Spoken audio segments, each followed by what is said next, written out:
When I was 15, I worked in my dad's office, and on the first day, I broke the postal scales, right, by trying to weigh water. I was trying to see how much water weighs. And I learned 2 very valuable lessons that day, right? 1, 4 litres of water equals 4 kilograms, and that's too much for a scales. And the second thing is, family business is tough. Family business is tough, which is why I empathise with the Roy family. The characters from Succession, the 4th and final season, now streaming on Now every Monday. You can also catch up on the first 3 seasons there. And don't put any water on your scale. And now on with my podcast. It's only Cantwell Shitshow. All right, how you getting on? You well? You well? I look kind of scruffy today. I'm wearing a an oversized Kevin Bacon shirt. Let me tell you about these clowns. They're a little clothing company. XL means different things all over the world. I like a looser fit. Because I'm really ripped underneath, and I want it to be. I want people to be like, "Oh, what's he got under that shirt?" You know. But this is a bit 2XL, not like double XL, but it's 2XL. I tell you what, some Magic Mike double XL. I think I talked about it already. Probably one of the greatest, most enjoyable film experiences I've had. And like I'd say it's better than. It goes Endgame. Magic Mike double XL. And watched SWAT the other day with my wife, and it was amazing. Anyway, moving on. The point is, I'm wearing a big scruffy shirt, right? And I remember being in school, having my shirt untucked, and them saying, Tony, Master Cantwell, they might say, if they were really old. Master Cantwell, what are you doing with that shirt? Well, you tuck that in, they'd say. And they said, when you actually go and work in your job, you know, you're going to have to be on time, 1, and you're going to have to tuck in your shirt. I said, hey, tuck this up your arse, it says, flipping them 2 birds, you know. And, but they were wrong. They were so wrong. Because I arrived late here today to record this, and I look like shit. Well, I don't look like shit, but I definitely, though, this extra large Kevin Bacon tee from the River Wild. Maybe you've seen it. Maybe you heard of it. You know, it's not exact. It doesn't exactly scream formal, but that's the thing. If I could have, like, do you ever see it in a movie where, you know, I don't know if this seems to be like a trope where there might be like maybe Rogue the mutant, you know, the way sometimes you might like touch someone's skin and then like have a flash of their memories, or someone might, you know, touch someone and get a flash of the future, get a premonition, and they're like, it's too much to comprehend. They're like, you know, I'd say if I were to show one of those moonshores, my life now, they'd probably be like, they just wouldn't understand it. They'd be like, what's going on?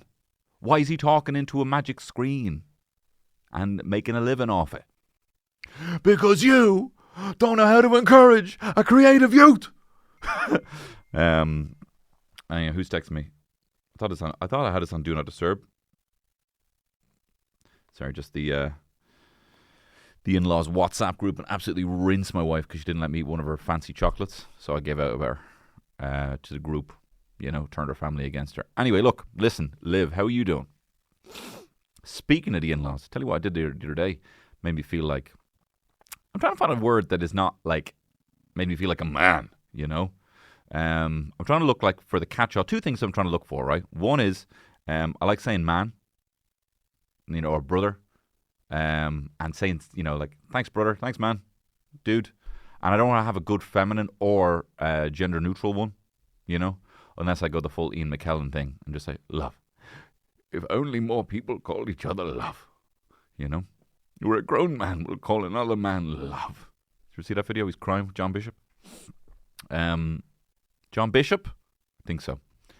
Anyway, so that's one thing I'm looking for, a gender neutral throwaway man, you know, because I don't like saying, you know, yeah, I don't like saying it with ladies. I want ladies to have a good one, and NBs to have a good one, you know.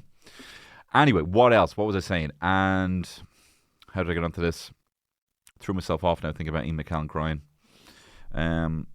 Yes, I'm looking for a word that kind of signifies feeling like a man. The old stereotypes being a man, because it is some manly shit. But I'm looking for what's the word?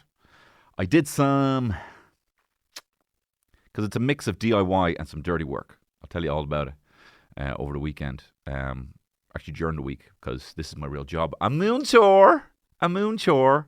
I'll ask ChatGPT, what is a gender-free adjective to describe activities such as taking out the bins, doing DIY, etc., that would usually be a word like masculine or manly? Let's see what it says. If it's just one word, it should come back fairly sharpish.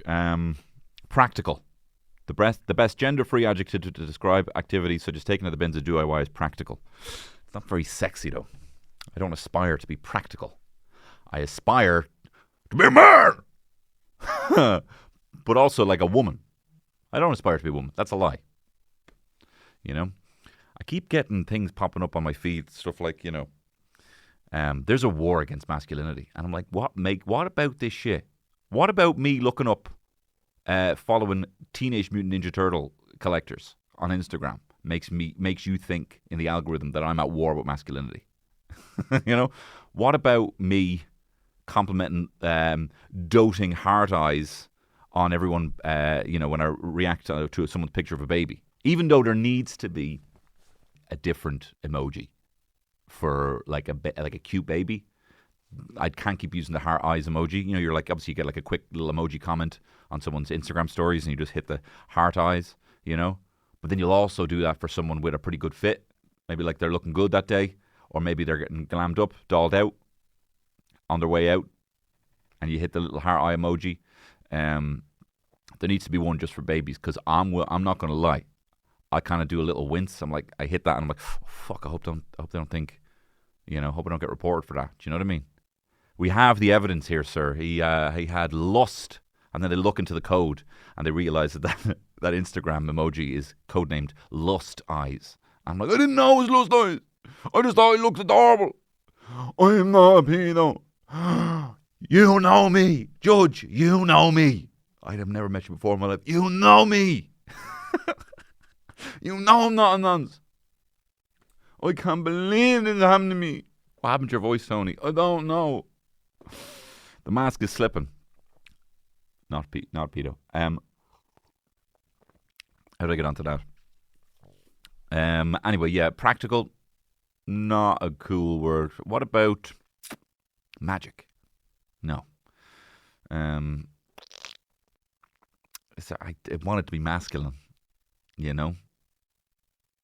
But you know,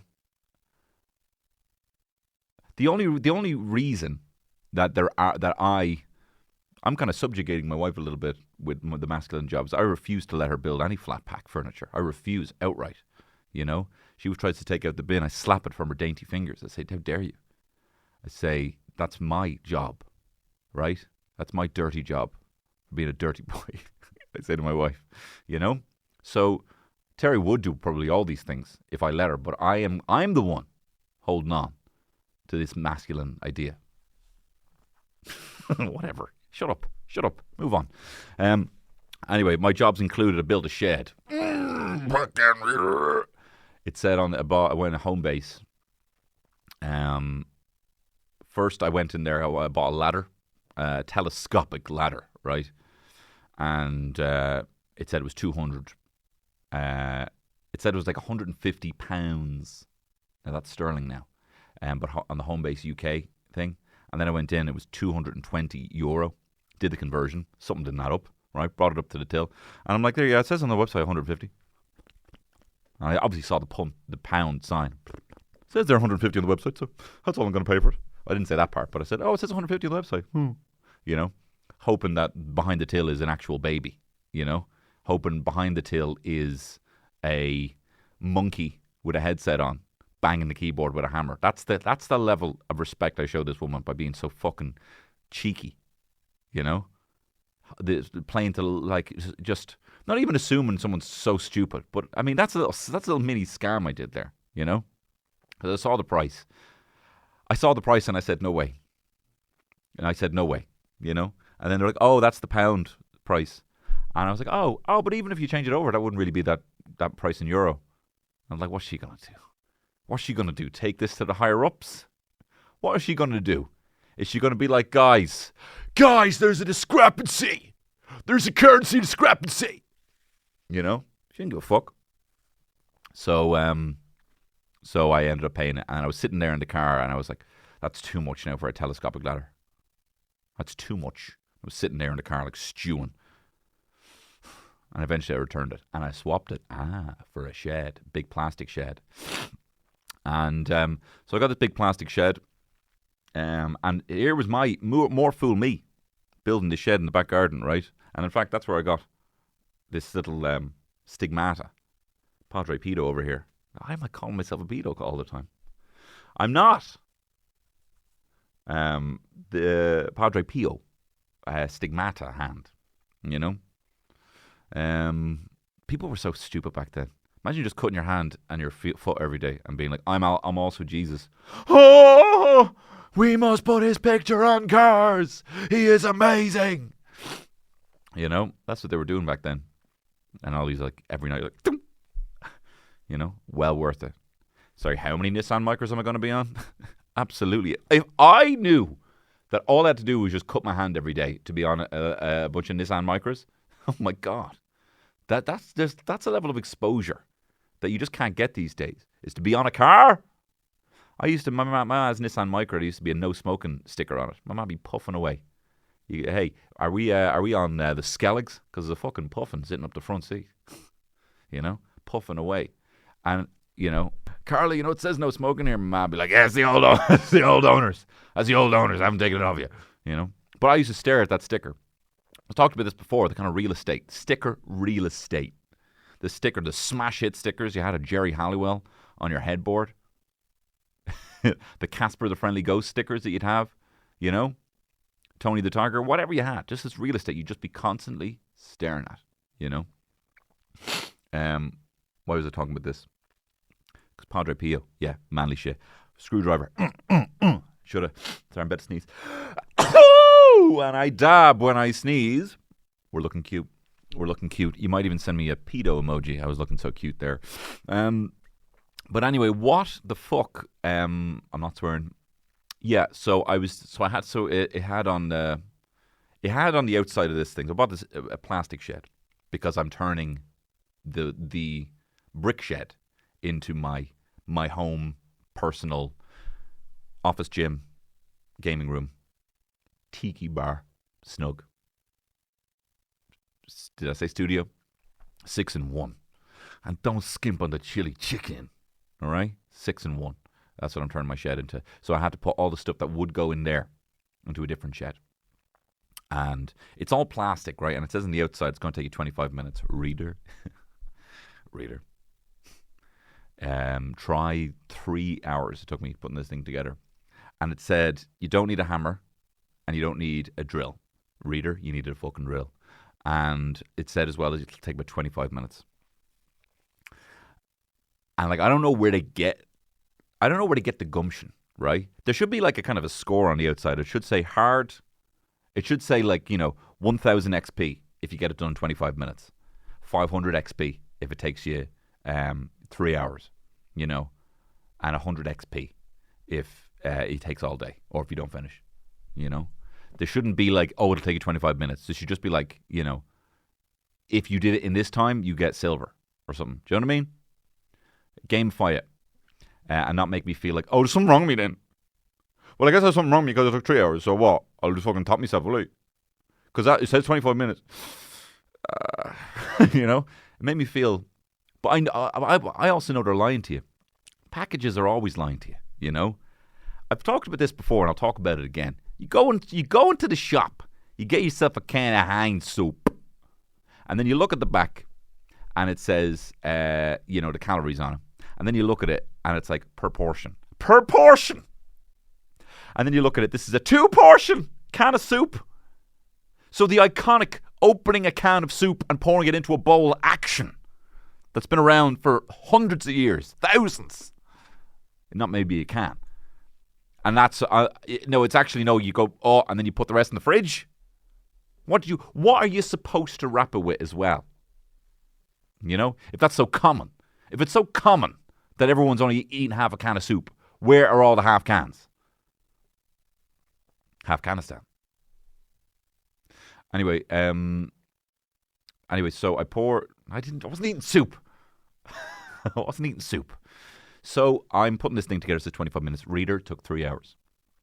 And I made the mistake. It said roll out a carpet. And I'm like, roll out a carpet. Like, but it's a shed. Don't be duping me into building a shed inside my house to then try and bump into it like a mop hit. Trying to bump into the door to get a shed out. If you build it in the house, it's staying in the house. I don't know how big your doors are, right? This is a shed. And it's like, yeah, build it inside. Fucking idiot.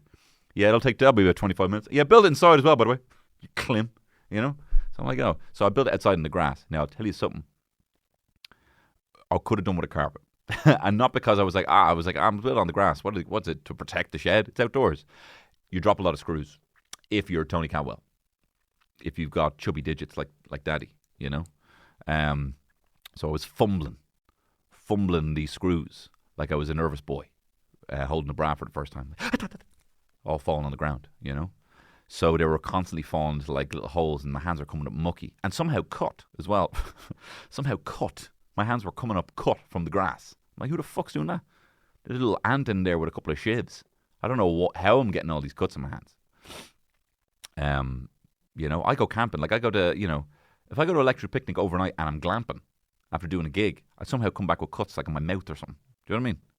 Anyway, so I'm putting this thing together. It's taken ages. And I tell you, this is not idiot proof. This is far beyond my Allen key slot joint kind of practicality, right? This is a level that I'm a bit, you know, you're having to drill screws through plastic. Now they tell you where, but like there's not even the hole. You have to make the hole. It needs to be idiot proof. It needs to perfectly fit, you know. So I'm drilling away and I'm drilling holes in it and it's not the right spot and I'm like, oh well, this is not waterproof anymore, you know. And then I'm thinking of the lie I have to tell Terry, being like, no, it never said it was waterproof on the thing. So that's actually because I drilled a load of fucking rain holes in it. But I put it together. The doors don't really close, but I thought, you know what, that's fine. I'm sure that'll last 20 years, you know. I have to kind of like wedge the doors kind of closed, you know. But I'm probably the only one who's going to be touching them because I'm the only practical one in the house, you know, doing all the practical jobs. So, no, wait, hang on. I wasn't using a screwdriver then. When I was building the table, I got the Stigmata, right? Either way, built the shed, right? And what was the point I was going to make about it? Anyway, it's full of shit. Anyway, this shed, it's full. I don't know. I already know that I don't want to say man cave, my practical cave, where I do practical shit, is going to be full of all this shit. Terry's going to be, can we just keep the iron board in there? And I'm like, no. What if I have the lance over and look at the fucking iron board? You know. And I tell you what, my new shed is full of paint because everyone's like, oh, make sure you keep the paint. Oh, well, you might need some touch-ups. And we do need some touch-ups. You might need some touch-ups. You might need your colour correct. Don't get rid of your paint. Honestly, do not get rid of your paint. I don't think I'm going to regret getting rid of my paint. I had to get this shed just to sort of some fucking paint. I was going to put it in the attic. And they're like, oh, what if it spills? What if it gets a heat? You know, paint spoils in the heat. It's flammable. All this shit. Why am I storing paint when my Game Boy's gone, right? This is a list of things that I wish I had that are somehow gone. Someone else has, right? I've had every console there is. I've had Game Boy, Sega Mega Drive, Sega Dreamcast. I've had a SNES. I've had an N64. I've had a GameCube. I've had a PSP. I had a PSP Vita. I had a PlayStation 1, 2, 3, 4, right?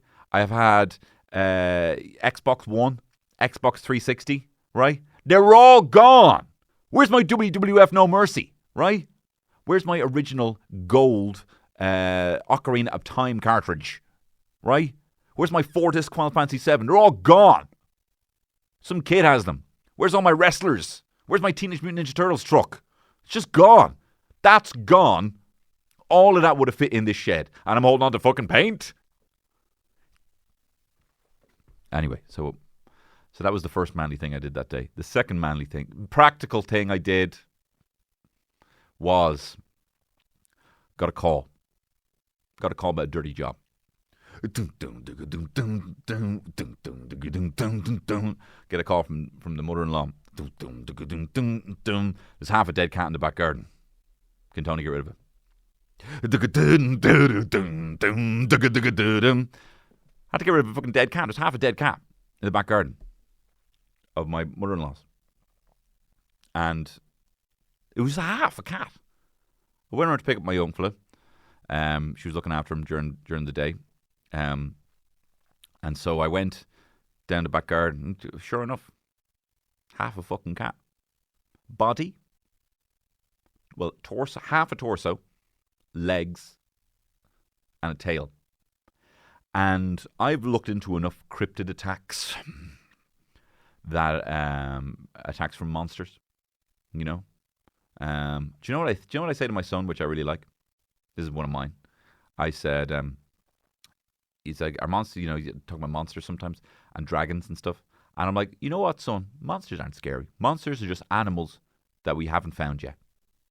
Isn't that nice? Isn't that nice what I came up with? Monsters are just animals we haven't found yet. You know? I mean, I think technically that is already borrowed from the cryptozoology community, but whatever, it's mine as well. So anyway, that was the first. But anyway, this was no fox. I sat down, put my autopsy gloves on, did a little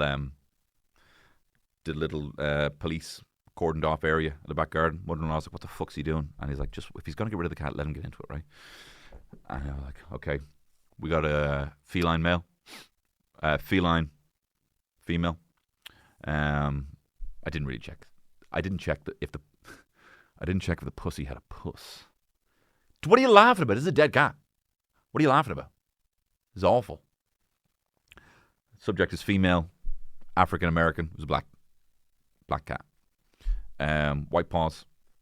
And appears to have been signs of struggle. There's hair everywhere. And appears to be half a cat. I don't know what the kind of technical term. It's definitely been decapitated. But what's it called when you take the whole top of the body off? That's what happened to this cat. And I've never seen a fox do this. This was no fox. This was a beast. This was some fierce beast that could still be roaming out there. And I had a little, so I did a little walk around the perimeter, and I saw there was a hole. And I'm like, oh fuck, mole people. The subterraneans are coming up here. They've had enough of it down there. And they're coming up here. And their mouths are big enough to eat a cat in half. If anyone can do maybe a police sketch for me, if you're an artist, and you can maybe, this is my description based on what I've seen here. Shark-headed mole man. Do with that what you will. And then hopefully we can put an APB out on this clown. Shut this guy down once and for all. Because he took a whole bite out of this cat. I mean, maybe it was, maybe it could have been a fox that like bit it and then like ripped it. But like, I don't know how you get to half a cat. Right? Half a cat. So it was a tough situation. So I had a look at but I do actually do that shark mole person though. I do want to see that. Do in the form of a police sketch. Because we need to know what we're dealing with here. I'm so like I never thought I'd have to break it to the Irish state, I actually next stage I'm going to go to Michael D. Higgins. We have a shark mole who is eating cats in half. Right, so hug your kids and lock your fucking windows because they're coming. The terrifying thing though is when I arrived at the gaff to get rid of the cat. The mother-in-law. I showed the mother-in-law the bag that I had. She's like, bring a black sack. And I was like, she told me it might be a cat, but she didn't really want to look at it, right? But I arrived with a big Super Value bag. And I mean like, big, like Matt Damon bag, So that's going to be enough, And then arrived with that and she's like, that bag's not going to be big enough. I was like, Jesus. And I got really scared. Turned out it was big enough, but that scared me when she said that, I'm like, what the fuck did he do? Is it a horse? Did a horse break in and then something bigger than a horse eat the horse? Is my first thought. Like what is going on in the back garden? I didn't want to go out there. But then I went out and it was a cat and I put it in the bag. And then afterwards she was like, oh, do you want some marigolds? And I'm like I would have been handy a while ago before I picked it up. Did the old inside out bag, and then give it a... Tell you, those handles, good for tying up the corpse of a cat. You know, not tying it up, but like closing the bag, you know, if you got a cat corpse in there. And then just put it into a wheelie bin, you know. So I was riding high on being, you know, a freelance shed builder / forensic cleanup artist. Throw an artist at the end of that. And I was riding high on that, feeling real practical about myself, you know. And then I was outside trying to get rid of some boxes, and I cut my finger with a scissors. Not only did I cut my finger with a scissors, I don't know what I was thinking. I pressed down. The scissors were open. The scissors were open. And I pressed down on the blade to use the blunt end to open a box. To be like, and I was like, wow, what the fuck was that? And I cut my finger open really bad. And I was trying to play it cool. But Terry knows when I'm being real quiet. I went quiet for a while because I'm always chatting shy. She's like, you all right? And there's like blood running down my hand in the sink. And I'm like, yeah, I think I'm all right. And she goes, you all right? And I'm like, no, like kind of I cut my finger a little bit. And like if I cut my finger, I wouldn't, you know, tell her. But if it was really bad, she goes, oh no. She came around and put it. And we were kind of fighting with each other. So it was kind of a weird situation. She had to kind of come over and like be all Florence Nightingale with me, you know. So I kind of misunderstood that as some intimacy, went in for a kiss. And she's like, I'm still fighting with you. I'm like, okay, grand. You know, but she fixed up my finger all nice. That was ages ago, you know. And but I was like, oh shit. Now I'm that's kind of taking a knock, not the, you know, the dodging the kiss bit, you know, that's fine. You know, you just got to give each other space. But you know, cut my finger using the scissors the wrong way. Kind of took a hit to my practicality, you know. And then the next morning I was on the way to the shoot with the lads, and I opened the door. And you know me, I'm like freakishly strong. So like I opened the door, went boom, smashed the door into my head, and started bleeding ugly. No, I started bleeding down my face, you know. I'm like, oh no. So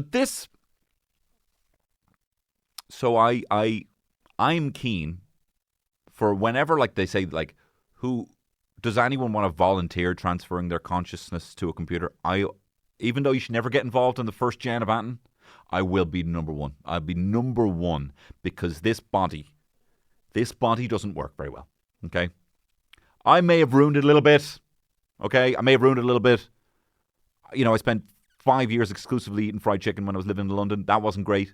Before then, I spent my entire teens drinking 2-liter bottles of Coke every day. You know, before then, eating like kilo bags of Haribo, not really walking, not really looking after myself, you know. So like this body shot, it's also just like too clumsy, or maybe I'm just a bit too advanced for this body. You know what I mean? Point I'm making is, this body, I'm done with it. It's too clumsy. It's going to kill me one day. So whenever I'll be in the number one in the queue for when the singularity happens, being like, hook me up to this Apple thing. Well, I know it's first gen, and it's going to have to get a shitload of updates, but whatever. I need out of this body. This body's going to kill me sooner than your fucking iPod crashing. My consciousness will, you know? So I'm looking forward to that. But I've also, I'm not going to lie, I've had some fairly fucking, didn't need to swear so hard there, transcended experiences playing VR recently. I don't know about the whole metaverse thing, but in terms of actual experiences, you know, they say that you can use like ayahuasca or mushrooms or LSD to have these kind of, like they've been good for like PTSD and using like MDMA as a kind of an empathy tool for people who've, you know, for understanding someone's kind of perspective. I think they even use VR sometimes, so you can actually understand the perspective of what someone else might have been going through in a situation, you know. I don't know about it, you know, I'm not smart enough to tell you about how it could be used for therapy or anything like that, or maybe even couples therapy. See it from my perspective. You know, my perspective would just be me walking around and everything going, you know, wow, I see it from your perspective. You just nothing going on up there. But anyway, I'm talking about this because I had this transcendent experience playing this VR game called Before Your Eyes. Highly recommend it, right? If you're lucky enough to have access to some sort of VR. It's also a mobile game. Mobile game. I say mobile because I hear Americans say mobile games. Mobile game. for your mobile. But it's a really interesting gameplay mechanic, which is that you control it by blinking, by looking at something and blinking, and it tracks your eyes and or tracks your head movement. And when you're looking at something and blink, you can interact with something. But the weird, interesting thing is, I'll get to the premise. You're dead in the afterlife, and you're floating in the water among a sea of souls. And the ferryman comes along and plucks you up and puts you in the boat and talks to you and says, all right, you're a soul. I'm going to have to bring you. And you see this big looming tower, this big, tall. And because it's VR, it's literally like, I can't even explain. When you get to scale in the VR, you're actually looking at something, you're like, that's fucking massive. When you're playing games, you're like, with big fucking robots and everything, you never really like know that they're really big. Things are big, when you actually get to see them firsthand in a game. Big looming tower, and he's like, the overseer is going to look at your case. But I need to see your life to know how to speak for you, because you're kind of this floating head, and so we're going to go through your life, and we're going to look at your moments in life, and I'm going to make a case. So you start going back, and you go back from your very first memory. And the interesting thing is, when you look at something and blink, that's how you interact with something. But also, every few seconds, every time you blink, you skip forward. And that's a really interesting game mechanic, because you could literally be in a really beautiful moment and you want to hear what someone's going to say, and you're like fighting your eyes to keep them open, but you just can't, and you blink. And it's this really interesting way at looking at just how transient everything is and how just things move and you can't hold on, And it's a game that will require a lot of playthroughs. But what's really interesting is, because you start from your very first memory, you're just staring out at the sea and your mother's talking to you, and you can't even see her. Because she's, but with 3D audio, you're hearing her over here, and she's just talking to you. She's like, oh, what a beautiful day we're going to have. And then you're sitting on the sand, and you're looking at a seagull, and a seagull steals one of the pages of your ma's, she's making notations. She's a composer, And then you're in the bath, and you're like looking at a little tugboat, and you're like looking at the tugboat pop all the bubbles. And it is like, it's like, I actually feel like, you actually feel like you're a kid, because it is really interesting. It's kind of amazing because you're in VR. When you're a kid, everything's amazing. So it kind of plays on the fact that you're doing things just by, like, things are just happening and just staring at things, You're just sitting there staring at things. And it's amazing. And then you're like looking at the clouds, and because of how your eyes are moving, the clouds are moving around. And you can just see yourself as a kid. Your parents looking at you thinking, what's going on in his head? And you're just looking at a cloud that looks like the tugboat that was in your bath earlier in the day, And then as you get older, you're kind of, seeing things happen, and your parents kind of change and then put a bit more kind of pressure on you, and you see them kind of realize that there's not much time left in life, and that maybe they need to reshape who you are, and you want to go a different direction. And it's just a fascinating perspective to experience. And it's all very toony, and it doesn't necessarily look real, but the soundtrack is enough to really make the emotions stir. And the voice acting is incredible. And I just really got into it. And I was playing it, and I'm like, oh my God, like I'm in a bath, and it's a baby. And then Terry was kicking me, and I was like, fucking hell. Like, I forgot I was even on the couch. And I was like, what? And she goes, close the door, because it was windy. And I was like, can you not see I'm having a transcendent experience? She did have the baby asleep on top of her, but still. I'm the baby. I was actually the baby. Before Your Eyes, I highly recommend it. Didn't get to finish it, but it's only an hour and a half. Played about an hour of it, and it was very hypnotic, so I highly recommend that. Then I jumped into Rez. Rez is a game that you're just like, you're shooting through this kind of, vector kind of style. It looks like kind of Tronish, and you're just kind of shooting all these like little, shooting all these like weird robots and flying saucers and spaceships. But you're doing it with your eyes, like chum, chum, chum, chum. It looks like a sort of game that like would be in like The Outer Limits, or like The Next Generation, that the crew become obsessed with. That's infecting your mind, But I'm all for that. I'm all for that shit. But again, I tell you, I plead with you, Rockstar Games, never make a VR GTA. Never make it. I don't want to see my hands do what I will do in that game. That should never happen. But anyway, look, I've been chatting for a while. Thanks very much for listening to this pod. Thanks again to No, sponsor of this pod. Do watch the last and fourth season of Succession. You can catch up over on Now as well. And look, if you like this pod, I do these pods as well in video over on the Patreon, patreon.com/Tony Cantwell, where every single Friday there's a bonus podcast.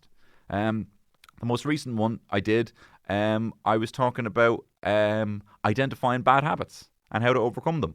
Well, I identifying one bad habit that I have and how I overcame it. Well, actually, I didn't, how I gave into it, but recognizing them is important. Anyway, it's not exactly self-help, but it's me chatting shite, and it's a lot more personal over there on the Patreon. So if you like that, for the price of a pint, or maybe even a deli roll these days, $5 a month, you can get 4 podcasts a month, every Friday.